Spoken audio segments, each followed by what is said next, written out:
Tuhan bersamamu dan bersama rohmu. Inilah Injil suci menurut Yohanes. Dimuliakanlah Tuhan. Sekali peristiwa, Yesus berkata kepada orang-orang Yahudi, "Aku berkata kepadamu, sungguh, barang siapa mendengar perkataanku dan percaya kepada Dia yang mengutus aku, ia mempunyai hidup kekal dan tidak turut dihukum, sebab ia sudah pindah dari alam maut ke dalam hidup.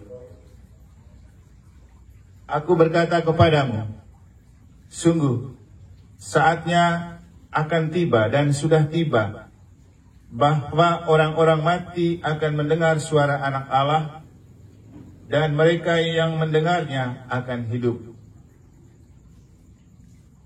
Sebab sama seperti Bapa mempunyai hidup dalam dirinya sendiri, demikian juga diberikannya Anak mempunyai hidup dalam dirinya sendiri.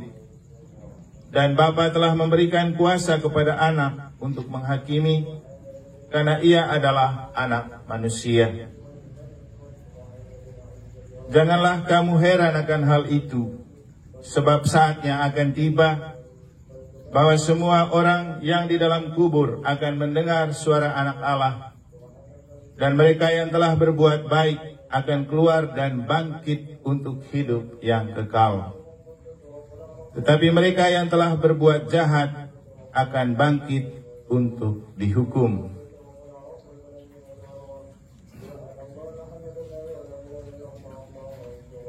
Demikianlah sabda Tuhan. Terpujilah Kristus.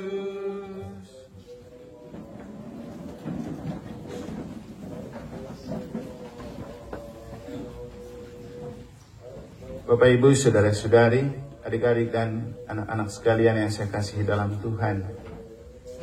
Kalau kita masih ingat khotbah waktu Jumat Agung, saya menyampaikan sebuah pernyataan seperti ini. Kematian Yesus adalah kehidupan cinta, karena itu jangan takut mati karena cinta dan demi cinta. Maka ketika Kristo dan Nana menikah, saya coba memaknai kematian nenek mereka yang kita doakan malam hari ini dan sedang terbaring di hadapan kita, itu sebagai kematian untuk menghidupkan cinta. Dan saya rasa nenek tersenyum ketika malam hari ini kita merayakan misa requiem untuk dia. Yang baca itu pengantin baru. Bukan hanya Nana sendiri yang baca, tapi anak di dalam kandungan Nana juga ikut membaca untuk neneknya. Maka pasti dia tersenyum dan bahagia. Dan inilah yang dia kejar, kenapa dia mati itu berbarengan dengan Kristo ini menikah. Apalagi waktu dia masih hidup, yang lumayan memperhatikan dan telaten untuk memandikan almarhumah ini Kristo ya. Benar kan Kristo? Menurut yang saya dengar. Jadi ketika malam hari ini kita mendoakan beliau yang terbaring kaku, memang badannya mati, tetapi cintanya hidup. Dan cinta dari Nenek Agustina ini bukan hanya untuk cucunya, anaknya, keluarga besar Bangge, tapi untuk seluruh umat paroki Santo Petrus Negara. Karena apa? Dia adalah tokoh iman, tokoh gereja. Sejarah gereja kita di negara tidak bisa terlepas dari Bapak Martinus Bangge dan Ibu Agustina Ninengah Marni. Sehingga apa yang saya katakan di bagian pengantar, ketika kita bicara tentang kebangkitan dan beliau mati saat Yesus bangkit, itu paling penting untuk membangkitkan kita umat negara. Ya, tentu secara internal untuk membangkitkan keluarga Bangge, supaya ayo bangkit dan bergerak bersama mewujudkan dan menghidupkan gereja sinodal di paroki ini. Karena Bapak Ibu, kalau mau jujur, kita di paroki ini pasti tampak kompak dan rajin ikut misa kalau kematian. Coba kamu bandingkan banyaknya orang yang datang misa kematian dengan misa KBG, misa lingkungan. Tadi di grup saya meminta supaya jangan sampai nanti misa di tempat kematian lebih banyak daripada misa di gereja hari raya kabar sukacita. Kenapa? Karena ketika kita berdoa untuk orang mati, doanya jelas, mohon kebahagiaan kekal bagi misalnya Oma Agustina Ninengah Marni. Tapi hari ini juga Tuhan menganugerahkan sukacita dan kebahagiaan kepada kita melalui hari raya kabar sukacita. Tadi saya sempat berpikir begini di jalan. Ketika kita mendoakan orang mati untuk bahagia, pertanyaannya, siapa yang mendoakan orang hidup untuk bahagia? Tadi di gereja juga saya bilang, kita tidak bisa mendoakan orang mati bahagia kalau kita tidak bahagia. Kita bahagiakan diri dulu, baru kita mendoakan orang bahagia. Jangankan dengan doa, melihat ekspresi kebahagiaan dari kita sudah cukup untuk membuat orang bahagia. Jadi ketika kesempatan ini kita berdoa untuk Oma Agustina, untuk bahagia abadi. Pesan untuk kita, umat negara, jangan lupa bahagia. Jangan muka murung terus, jangan muka kayak mayat terus. Karena umat kita juga tidak ada move on. Ada yang tidak move on. Terus untuk apa Yesus bangkit kalau kita tidak move on? Bangkit itu bahasa gaulnya move on dari keadaan yang sebelumnya. Ada yang dari dulu sama saja di pondok ini, modelnya seperti ini, karakternya seperti ini, manusianya gitu-gitu terus. Terus kapan kau bangkit? Jadi kalau kita mengacu pada Injil, bicara kebangkitan itu untuk orang hidup dan orang mati. Orang mati bangkit dari kematian, orang hidup bangkit dari kenyataan hidup yang lama yang memang membuat kita seperti tampak seperti mayat hidup. Tidak ada keceriaan, tidak ada sukacita. Tidak pernah hidup untuk bahagia dan membahagiakan orang. Hidup hanya untuk menjadi persoalan untuk orang, persoalan untuk gereja, persoalan untuk paroki. Terus kapan bangkitnya? Dan ternyata bangkit itu berlaku untuk orang baik dan orang jahat. Semua bangkit pada akhirnya.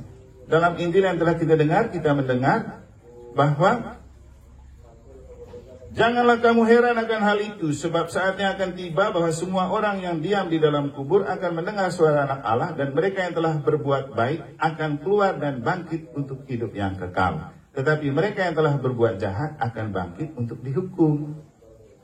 Nah, pertanyaannya, kita sudah banyak berbuat baik nggak? Atau berbuat jahat terus? Apa definisi kebaikan dan kejahatan?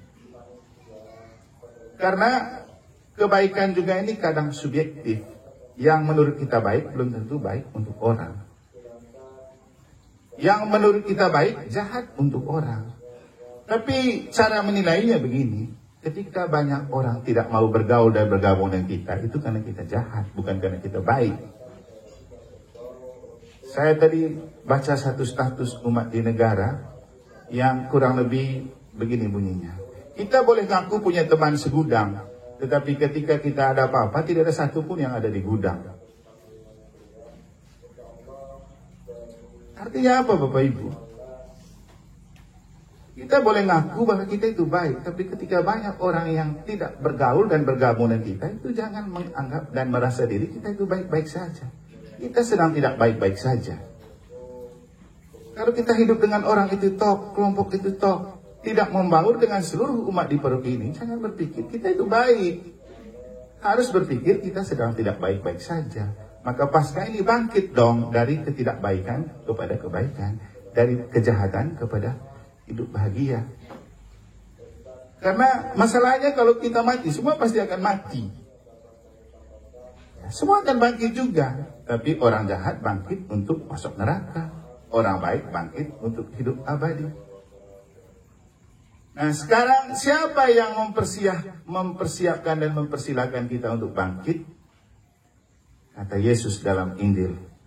Aku berkata kepadamu, sungguh barang siapa mendengar perkataanku dan percaya kepada Dia yang mengutus aku, ia mempunyai hidup kekal dan tidak turut dihukum, sebab ia sudah pindah dari alam maut ke dalam hidup. Pertanyaannya, siapakah Yesus yang hidup di zaman ini?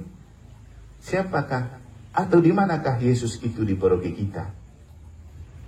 Imam yang diutus adalah alter Christi, bentuk kehadiran Kristus yang lain. Dan faktanya Bapak Ibu, sekuat apapun Anda berdoa, sehebat apapun Anda merasa diri kudus, kalau bukan imam tidak bisa merayakan misa untuk orang mati kan? Hanya romo. Jadi hanya romo. Doa romo merekomendasikan untuk orang bangkit.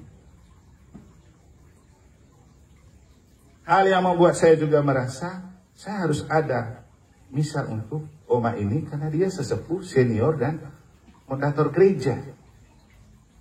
Kemarin Kak Anton sempat minta, Romo boleh pakai romo tamu saja. Saya tidak enak. Karena saya merasa dia berjasa untuk gereja, untuk paroki. Orang yang berharga untuk paroki, yang mencintai dengan tulus gereja dan paroki ini, harus kita hargai. Karena dia sudah berbuat baik. Kalau dia berbuat jahat, pasti juga saya bilang, ya cari pastor tamu sih. Tapi karena dia berbuat baik, saya merasa sebagai utusan Tuhan, sebagai alter Christi, imam yang adalah bentuk kehadiran Kristus yang lain, saya merasa bertanggung jawab untuk menyelamatkan jiwanya. Untuk membahagiakan dia. Tadi di gereja saya bilang, Bapak Ibu, saya berani bolak-balik negara Gumbri, besok ke Tabanan. Tadi saya balik untuk merayakan misa. Karena saya apa? Ini hari raya kabar sukacita. Sukacita dan kebahagiaan itu tidak bisa dibeli dengan uang, tidak bisa dibeli dengan kekayaan, dan tidak bisa diberikan oleh dunia. Hanya Tuhan yang bisa memberi kita sukacita dan kebahagiaan. Kenapa? Buah kedua dari 7 karunia roh adalah sukacita. 1 kasih, 2 sukacita.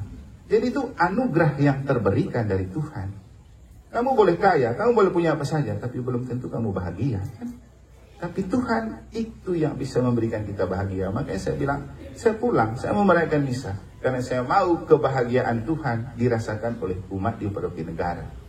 Nanti baru besok saya balik lagi untuk ke Tabanan. Dan saya harus pulang cepat. Saya mau berdoa untuk bahagiakan umat ini. Karena kita hidup dan dipanggil untuk membahagiakan orang. Bukan untuk membuat orang menderita. Dan ketika kita hidup baik untuk membuat orang lain bahagia, tidak sakit hati dan tidak makan hati, Anda tidak perlu takut dengan kematian. Karena apa yang kita taburkan di dunia akan kita tuai setelah kita mati. Dan saya rasa Oma ini tidak hidup untuk merusakkan orang, tidak hidup untuk membebankan orang, tidak hidup untuk merusakkan gereja dan paroki. Maka dia layak mendapat mahkota surga. Selamat jalan kembali ke pangkuan Bapak Oma Agustina. Selamat berjumpa kembali dengan Bapak Martinus di pangkuan Bapak. Doakan kami, Paroki Santo Petrus Negara, untuk berubah dan bangkit, hidup dengan lebih baik, supaya akhirnya kami bangkit untuk masuk surga, bukan bangkit untuk masuk neraka. Semoga Tuhan memberkati.